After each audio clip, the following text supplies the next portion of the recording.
High guys, welcome back to my channel. আর আজকে একটা জায়গায় যাচ্ছি, তো সেটা হচ্ছে শেওড়াফুলি। কিছু মন্দির দেখার মন্দির স্থান আছে যেগুলো তোমাদেরকে দেখানো হয়নি, তো সেইটার কারণে আজকে বেরিয়ে পড়েছি দুপুরবেলা। এখন তো ভাই কিছু বলুক। চলো গিয়ে দেখা হচ্ছে।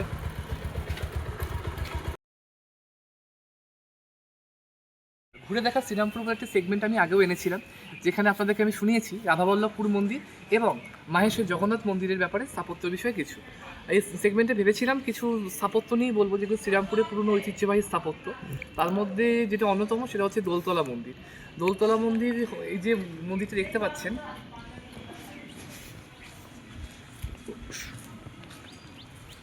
সেটি আনুমানিক 1533 খ্রিস্টাব্দে স্থাপত্য হয় বলে জানা যায়। ভিত্তিপ্রস্তর স্থাপন করেন হচ্ছে আমাদের কাশীশ্বর পণ্ডিত, যিনি ছিলেন চৈতন্য মহাপ্রভুরই সঙ্গে যিনি দীক্ষা দিয়েছিলেন, ঈশ্বর গুপ্ত বলে, ঈশ্বরপুরী। তো ঈশ্বরপুরীর শিষ্য ছিলেন হচ্ছে চৈতন্য মহাপ্রভু এবং কাশীশ্বর পণ্ডিত। সেই আমলে তো তাই ওনারা একসঙ্গেই ভক্তি আন্দোলন করে চলেছিলেন, শ্রীকৃষ্ণের মাহাত্ম্য প্রচার করে চলেছিলেন। কিন্তু শেষ পর্যায়ে যখন চৈতন্য মহাপ্রভুর জীবনের শেষের দিকে উনি শেষবার গেছিলেন হচ্ছে পুরী। তো পুরী যখন যান তখন সেখান থেকে তিনি বলেন যে এখানে একটা মন্দির স্থাপন করার জন্য। তো সেই মন্দির স্থাপন করার কথা বলে তিনি এই মন্দিরটা স্থাপন করা শুরু হয় আনুমানিক 1533 খ্রিস্টাব্দে। শোনা যায় এখানে নাকি তিনি এসেছিলেন, অর্থাৎ চৈতন্য মহাপ্রভু এখানে এসে তিনি দেখেছিলেন যে ওনার স্ত্রী এবং চৈতন্য মহাপ্রভুর যে মূর্তি এখানে নাকি পুজো করা হচ্ছিল।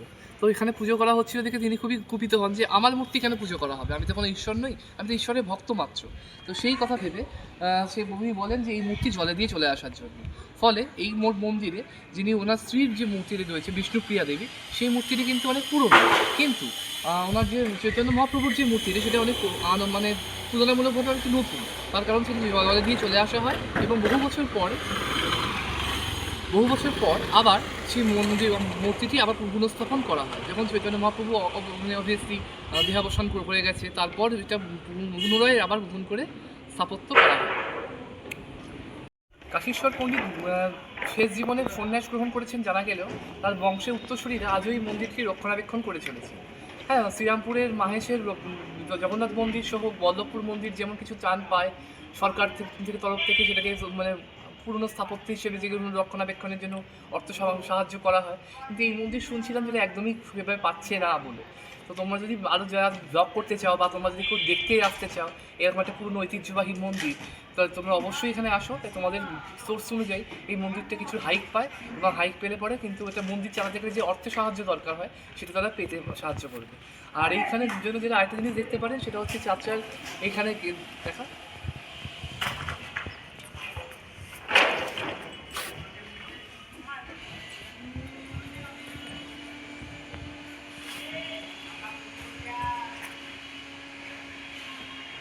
সঙ্গে আমি আরও কয়েকটি স্থাপত্য একসাথে মন্দিরে ভিডিও করছি, তো শেষ পর্যন্ত আমি বলে দেবো কিছু কয়েকটা বইয়ের নামে, যে বইগুলো ফলো করলে পরে তোমরা এই শ্রীরামপুর ইতিহাস সম্পর্কে অনেক কিছু জানতে পারবে। যেমন আপনার যে মন্দিরটা তৈরি হয়েছে কেন, তারপর হচ্ছে শ্রীরামপুর নামটা কোথা থেকে এলো, তারপর চাচড়ার ইতিহাস কী, মাহেশের ইতিহাস কী, বল্লভপুরের ইতিহাস কী, এই সমস্ত বিষয়ে কিছু বইয়ের রেফারেন্সও দিয়ে দেবো, যেখান থেকে আমি রিসার্চ করতে সুবিধা হয়েছে, তোমরাও জানতে পারো।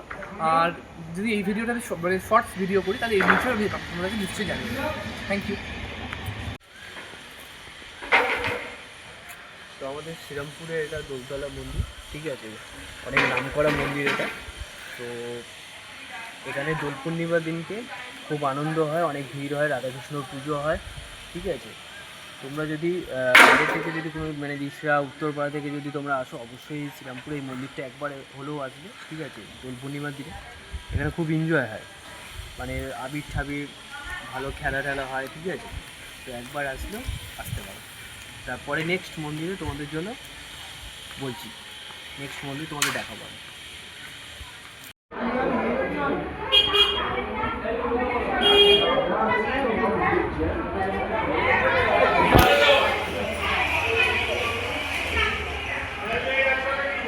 এটা হচ্ছে শ্রীরামপুর চাতরার মন্দির, যেখানে শেতলা পুজো বড় মা, এখানে পুজোটা হয় মন্দিরটা। আর সামনে মন্দিরের ভেতরে সব বাজার ঠাজারও বসে, ঠিক আছে, বাইরেটাই। আর এই যে মন্দিরের সামনের গেট হচ্ছে এইটা, ঠিক আছে, আর পেছনের গেট হচ্ছে এইদিকে এইটা। তা এখন দরজা বন্ধ, বিকালবেলা হয়তো খোলে, ঠিক আছে। এখানে তোমার প্রণামীর তালিকা ফালিকা দেওয়াই রয়েছে সব কিছু।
বড় সিংহতলা থানে এই হচ্ছে সেই মন্দিরটি।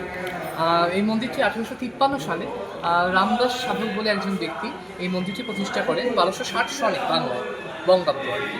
তো সেই সময় যেটা প্রতিষ্ঠা করার কারণ হচ্ছে সেই তৎকালীন চাচড়া গ্রামে মহামারী, যেমন গুটি বসন্ত, জল বসন্ত সহ বড় বড় যা যা মহামারী হয় সেই মহামারী ছেয়ে গেছে। এই মন্দিরটি প্রতিষ্ঠা করা হয় সেই কারণে তাকে মাকে এখানে আবাহন করা হয়, এবং আবাহন করার ফলে এখানে সবাই রোগমুক্ত হয়। আর কথা তো এটাই আছে নাকি এই মন্দির হওয়ার পর নাকি এখানে একটা ব্যাপক হারে যে মহামারী শুরু হয়েছিল সেটা নাকি এমনিই থেমে যায়। তো এই হচ্ছে সেই মন্দির যেখানে আপনারা বছরে একবার বড় করে মেলা হয়, যেখানে আমাদের চাচা বড় মেলাটার মধ্যে পরে হচ্ছে আমাদের মা দুর্গার মতো করে তার মা শীতলাকে পুজো করা হয়। সেই ছবি আপনাদেরকে আমি দেখাবো। এখন এই মুহূর্তে অবভিয়াসলি আমি এসেছি অক্সিজেনে, তো যে কারণে এখন মন্দির দুপুরবেলাতে এসেছি বলে মন্দিরও বন্ধ। তো আমি যে ছবিগুলো দেখাবো সেটা অবভিয়াসলি ইন্টারনেটের থ্রু দিয়েই পাবো ছবিগুলো। তো সেখানে হচ্ছে মা শীতলাকে যে পুজো করা হয় সাধারণত ঘটে রূপোর যে শোক এবং সেই মায়ের হাত দেওয়া হচ্ছে ঘটের গায়ে, তো সেইভাবে করে 12 মাস মাকে পুজো করা হয়। আর একমাত্র শীতলা আমাদের চৈত্র মাসে, এই কিছুদিন আগে আমাদের শেষ হয়ে গেল, এই মাঘ মাসের শেষের দিক করে চৈত্র মাসের মধ্যে যে শীতলা পুজো করা হয় সেটা দুর্গা ঠাকুরের মতো যে আকারে মায়ের পুজোটা করা হয়। সেটা মানে একদম পুরো হলুদ বর্ণ, অর্থাৎ তপ্ত কাঞ্চন বর্ণ বা হলুদ বর্ণ, যে মা দুর্গাকে যেভাবে জানি আমরা, সেই রূপে আমাদের এখানে পুজো করা হয় মা শীতলা। আর এখানে হয় ব্যাপক হারে মেলা, আর বাকি টাইমে এখানে থাকে এখানে বাজার এবং বহু পুরনো একটা এলাকা, তো সেটাই দেখা। Thank you. এই হলো পুরনো শ্রীরামপুর, আর এই ঐতিহ্যবাহী চাঁদরার শীতলা মন্দির, যেটা বছরে একবারই আসে পুজো হয়, আর 12 মাসই পুজো হয় এমনি। মানে এখানে এখন তো দরজা যেহেতু বন্ধ, আমি আপনাদের সেই ঠাকুরটা দেখাতে পারছি না, ঠিক আছে। যদি কোনো সময় আমি আসি সকালের দিক করে তাহলে হয়তো ঠাকুরটা দেখাতে পারবো, ঠিক আছে। আর আপনারা একবার আসুন এখানে চাঁদরার এই মন্দিরকে দর্শন করে যান, ঠিক আছে। আশা করি তোমাদের কিন্তু সত্যি ভালো লাগে, ঠিক আছে। আর এখানে কিন্তু বছরে একবারই মেলাটা বসে, সেটা 1 মাস থাকে মেলাটা, যেটা রিসেন্ট কিছুদিন আগেই উঠে গেছে। তো মেলাটা খুবই সত্যি ভালো হয়, ঠিক আছে। আর আমি যেহেতু চাঁদরার মায়ের ব্লগ করে আমার মানে ব্লগেই রয়েছে, ঠিক আছে। তো আপনারা ওখানে দেখতেই পাবেন যে মায়ের মুখটা কত সুন্দর, ঠিক আছে। তো আপনারা একবার আসুন হতো। আর আরেকটা জিনিস দেখাবো, এদিকে একটুখানি আসবো। এখানে যদি আপনারা পুজো দেন তাহলে এই যে মোমবাতি রাখার জন্য এখানে বাইরে একটা স্ট্যান্ড করে দেওয়া হয়েছে, তো আপনারা এখানে দিতে পারেন। ঠিক আছে, এখানে ভেতরে সেটা অ্যালাউ নেই, যা বাইরে করেছে। মন্দিরের সব চারিপাশে কিন্তু নকশাগুলো কিন্তু খুব সুন্দর করে করা হয়েছে, প্রতিটা নকশা কিন্তু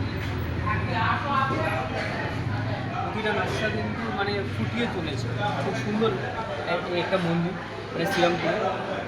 তো যাই হোক, একবার আপনারা আসুন, এসে একবার দেখে যান, পুজো দিয়ে যান, আশা করি আপনাদের খুব ভালো লাগবে। Thank you.